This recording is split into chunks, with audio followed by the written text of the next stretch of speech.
Welcome to Nabitri Channel. Yuk kita mulai cerita hari ini. Bab 18. Kesalahanku. Aku selalu takut untuk menceritakan kebenaran pada mamaku. Bukan karena aku tidak ingin terbuka, tapi karena mamaku selalu meledak duluan. Ia sering bertindak sebelum berpikir, dan aku takut kalau aku memberinya gambaran yang sebenarnya, semuanya justru akan jadi lebih buruk. Tapi kali ini rasanya beda. Entah kenapa aku percaya padanya. Aku bahkan sempat berharap pertemuannya dengan pastor bisa membawa sesuatu. Entah itu jawaban, tanda, atau jalan keluar dari hidup yang menahanku. Tapi jauh di dalam hati, aku tahu itu hampir mustahil. Surat dari gereja sudah keluar. Dan kalau gereja sudah menyatakan sah, bukankah itu berarti semuanya final? Benar atau salah, kalau sudah disegel tidak ada yang namanya perceraian. Itulah yang selalu ku percaya. Setelah pembicaraan itu tentang apakah pernikahanku sah atau tidak, aku mencoba menyingkirkannya dari pikiranku. Aku hanya ingin menikmati waktu yang sedikit itu, berbicara, tertawa, bermain dengan Jeremy sampai teleponku berdering lagi. Bersiaplah dan temui aku di lobi, kata Bobby. Aku sudah dekat, dan begitu saja, ketenangan kecil itu hilang. Saat aku masuk ke mobil, suasanaku masih lebih ringan dari sebelumnya. Mungkin karena ia membawa Angel. Mungkin juga karena untuk pertama kalinya aku merasa ada sedikit harapan di dalam diriku. Harapan untuk apa? Aku tidak tahu. Hanya harapan, dan itu sudah cukup. Bobby mulai bertanya tanpa henti, ingin tahu setiap detail tentang kunjunganku. Apa yang kulakukan, apa yang kukatakan, apa yang mamaku katakan. Aku menjawab sekenanya, menutupi bagian tentang pernikahan dan pastor. Ia tidak perlu tahu itu, tapi seperti biasa, ia tidak bisa berhenti. Ia beralih ke hal lain, menuntut penjelasan kenapa aku lama membalas pesannya. Aku bersama mama, jawabku. Aku hampir tidak pernah bertemu dengannya, sementara aku tinggal denganmu setiap hari. Haruskah itu jadi masalah hanya karena aku telat membalas pesan? Jawaban itu tidak memuaskannya. Wajahnya berubah lagi, kembali ke wajah yang kukenal, muram dan sulit ditebak. Di satu titik, aku melihatnya menahan ludah di mulut, kebiasaan yang selalu datang sebelum ia meludahiku. Tapi kali ini ia menahannya. Aku tidak tahu berapa lama lagi aku bisa hidup seperti ini, menunggu ludah berikutnya.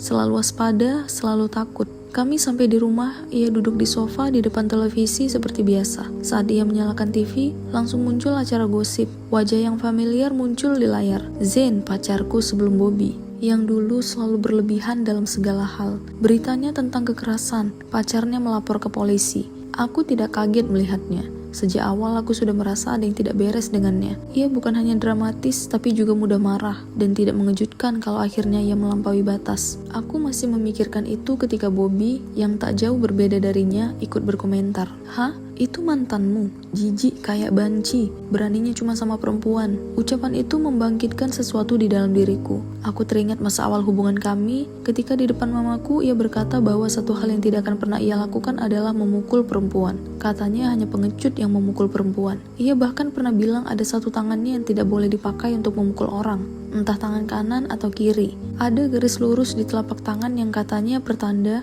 kalau ia memukul seseorang dengan tangan itu, orangnya bisa mati. Ia punya banyak cerita seperti itu, aneh dan penuh tahayul. Setengah ancaman, setengah pamer, seolah ia orang istimewa, orang terpilih. Ia tertawa melihat Zain di layar, tapi entah kenapa amarahku ikut naik. Tanpa sadar aku tersenyum kecil lalu menatap matanya. Jujur saja, kataku. Apa bedanya kamu dan dia? Memukul, meludah, sama saja. Malah mungkin aku lebih pilih dipukul. Diludahi itu lebih hina. Itu pertama kalinya aku berani melawan. Walau hanya dengan kata-kata. Mungkin karena aku baru bertemu mamaku. Mungkin karena aku tahu aku tidak sepenuhnya sendirian lagi. Ia menatapku seolah tak percaya dengan apa yang baru didengarnya. Lalu ia tersenyum miring, tipis dengan wajah yang dingin. Apa yang kamu bilang barusan? Ulangi. Jantungku berdetak keras, entah karena adrenalin atau ketakutan. Tapi aku mengulanginya. Aku lebih pilih dipukul daripada diludahi. Ia menunduk sebentar lalu tertawa kecil. Kemudian tiba-tiba menarik rambutku dengan keras sampai wajahku mendongak. Yakin? Tanyanya. Saat itu aku sadar yang kurasakan bukan keberanian, tapi ketakutan. Tapi aku tetap menatap matanya dan mengangguk. Aku pikir ia tidak akan benar-benar melakukannya. Ia melepaskan rambutku tapi tetap menatap. Matanya tak berkedip dan ruangan terasa mengecil. Aku meyakinkan diri bahwa ia hanya ingin menakutiku, tidak lebih. Lalu tangannya datang begitu cepat. Satu tamparan keras yang membuat semuanya gelap seketika. Dunia lenyap.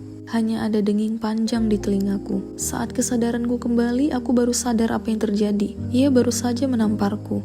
Aku masih terdiam saat ia mendekat dan berkata pelan, "Kamu sendiri yang minta kan?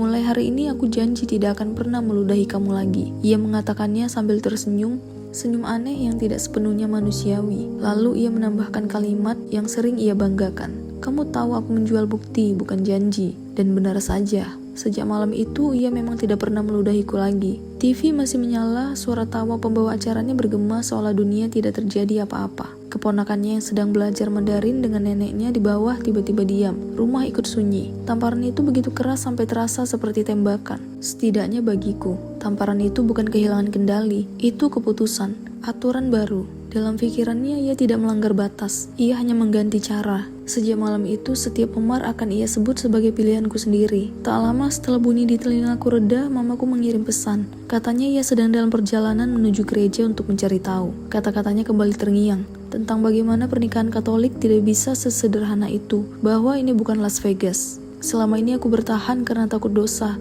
karena ia menakutiku dengan kata-kata tentang surga dan neraka, tentang bagaimana kami sudah menikah dan hanya kematian yang bisa memisahkan kami, tentang bagaimana kami sudah menjadi satu. Tapi bagaimana jika sejak awal kami tidak pernah menjadi satu sama sekali? Bagaimana kalau aku sebenarnya tak pernah benar-benar menjadi miliknya, dan aku tak punya alasan apapun untuk menerima semua ini?